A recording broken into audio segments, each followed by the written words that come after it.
Hey guys, Father John Muir here. Welcome to Catholic Breakfast. Today we're going to talk about, is COVID-19 a punishment from God?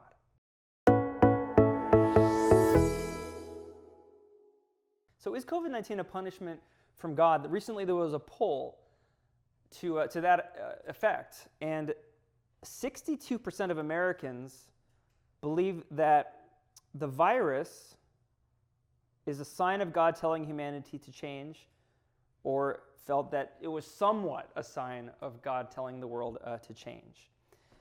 Now, interestingly, 1% of those tested say that their faith in God has weakened because of the virus. So there's a lot of stuff being said. So what I want to address, one is COVID-19 and the problem of evil in the world and God's existence. And then secondly, what can we say and what should we not say about God and COVID-19. First is with respect to that 1% whose faith in God went down because of COVID-19.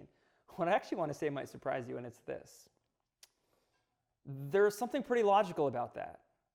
And along those lines, I'm going to quote our patron at St. Thomas Aquinas Parish, Thomas Aquinas. So this is from the Summa Theologica. Here's Thomas's, early on, he's speaking about arguments against God's existence, and he speaks of the problem of evil. I'll just quote Thomas to you, okay? It seems that God does not exist. But because if one of two contraries be infinite, the other would be altogether destroyed. But the word God means that he's infinite goodness. If therefore God existed, there would be no evil discoverable. But there is evil in the world. Therefore God does not exist. Now that's a pretty strong argument. I would say in some ways it's the best argument against God's existence. So think of God as this infinite fire, and think of evil as an ice cube, right? If you have an infinite fire, do you have any ice cubes? No, they're all melted. So you have evil, seemingly, so you have these ice cubes, so therefore there cannot be an infinite fire. That's a pretty darn strong argument. So I have a certain respect and sympathy with people who say, COVID-19 is bad. The virus is bad, it's affecting the world in all sorts of bad ways. Here's this evil, it's impinging on my life. We've all felt the evil of COVID-19. So, natural to think, does God exist? And there's a certain power to the argument that maybe God doesn't exist because of this evil thing that's pressing itself on us. If God is infinite goodness, why would he let this evil thing happen to us? So, let's press into that. Okay, and that'll help us understand what we can think and shouldn't think with respect to God's existence and COVID-19. I got to zoom out just a little bit. So it's the problem of evil and God. So God is not a creature. He's the creator, which means that he's present in all things in essence, presence, and power. I'm quoting Thomas Aquinas there. It means that God is the first cause. He's the primary cause of things. By that, it means he's the most fundamental source of their existence, the existence of all things, what differentiates things, what makes one thing a giraffe, another thing a dog, makes it have its powers and operations, and the sheer fact of its existence. It doesn't mean that God is like one little cause making things to be or starting things at the beginning of time only, but he's here and now giving all things what they are and their powers, the most fundamental cause. In other words, the creator. Okay, you with me? Good. There's secondary causes. So this is a secondary cause right now, right? I'm making a video. Is God making the video? Not as a secondary cause. I'm the secondary cause. Steve behind the camera and Lori and the cameras, right? Those are secondary cause. But God is the primary cause here and now, allowing the secondary cause to produce its effects. Is God present to secondary causes? Yes, because he's the creator. He is present through what the secondary causes are doing. So this should intensify the problem. Why?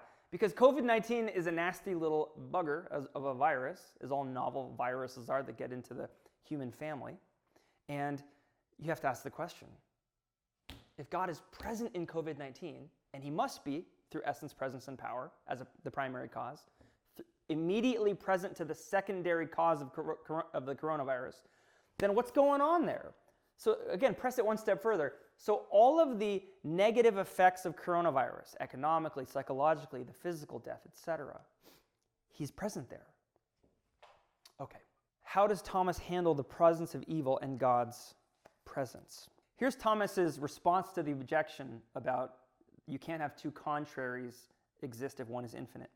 As Augustine says, since God is the highest good, he would not allow any evil to exist in his works unless his omnipotence and goodness were such as to bring good even out of evil. And then Thomas says, this is part of the infinite goodness of God, that he should allow evil to exist and out of it produce good. So that's the basic principle. God is so good in his omnipotence and benevolence, his power and goodness, that he can bring good out of evils. This is not just some simple, like, nice, pious or sentimental thing. It's a great mystery. Now, we can say that as a basic fact. Here's the danger. You overstate it. Like, you can say, I can understand the divine mind so that I can say, oh, this is why COVID-19 happened, so that families can spend more time together. Like, try saying that to people who have lost loved ones because of COVID-19. You just balk at that. But remember, too, that God's realm, as I mentioned earlier, is everything that exists, and not just here and now, but all space and all time. That's what God has in mind as the primary cause of all things. He allows certain evils to bring good out, but vis-a-vis the whole, not just the next month or the next 6 months. That's why it's so hard for us to sort of even begin to take it in. I remember one time Bishop Barron used the example of like a chess master. Why did he make this one move? Why did he let that pawn get taken by a rook or a knight? Well, because he's planning something in the future in the chess game. Now imagine you've got God playing 1,000,000 chessboards stacked up on top of each other. How could you begin to understand a chess master like that? Now imagine every cause, every effect, all secondary causes across all space and time. That's the chessboard that God is playing on. So is COVID-19 a sign from God for humanity to change? I don't know. I don't know.